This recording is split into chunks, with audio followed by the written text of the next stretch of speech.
A heart-stopping scene that we're only showing you because this little boy survived. But not every child does. Even after decades of attention on this problem, cords on those window blinds remain one of the top hazards in your home. And Team 10 investigator Melissa Macia joins us on this story.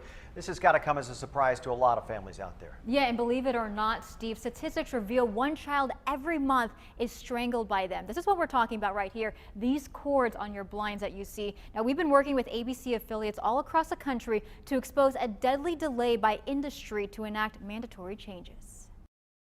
Jesse and Michelle Hawk are the parents of triplets. With 3 kids, you can bet the family baby-proofed. As a parent, we thought of everything we could think of. But one day, after Michelle went to put the triplets down for a nap, she heard Jacob's sister scream and ran upstairs. And I saw Jacob with the inner cord of the blind wrapped around his neck. After 2 weeks on a ventilator in the hospital, they made the unbearable decision to let 16-month-old Jacob go. I have dreams still from the way I found my son.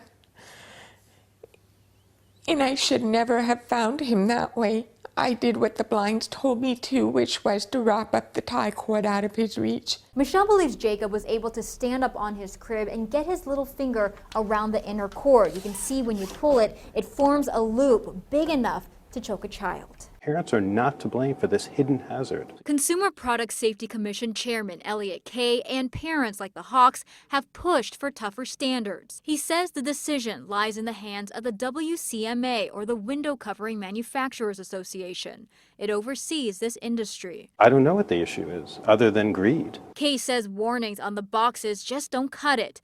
This spring, Target stopped selling blinds with cords. Last month, IKEA also pulled the blinds with cords off the shelf in all of its U.S. stores.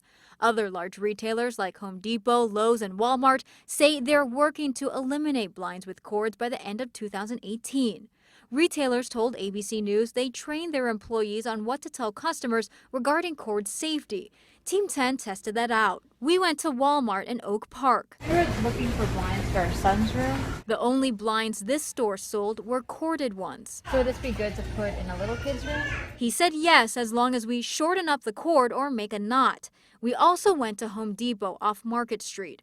When asked what blinds would be best for a child about 1 year old, the employee pointed us to the blinds with cords.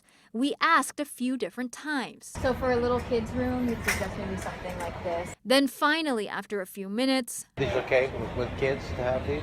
a different employee pointed us to the cordless blinds. Many clerks probably don't understand it, and their parents too. Kay said the only way to avoid any confusion is to eliminate the hazard. If you only have safe choices on the shelves, you don't have to worry about any advice, which is where I want to go. Some people think it won't happen to them. You cannot watch your child 24 hours per day, 7 days a week. And the only way to solve the problem is to get rid of corded blinds everywhere. The WCMA released a statement to ABC News. It said that the cordless products are still not available in all styles and sizes, and that they can be as much as 2 to 3 times more expensive than those with cords. The industry says they launched the program Best for Kids, which certifies the best blinds for families who have children. But Kay says it just really doesn't get to the core issue of this problem. All right, so if the industry doesn't want it, why don't we have legislation to get rid of it?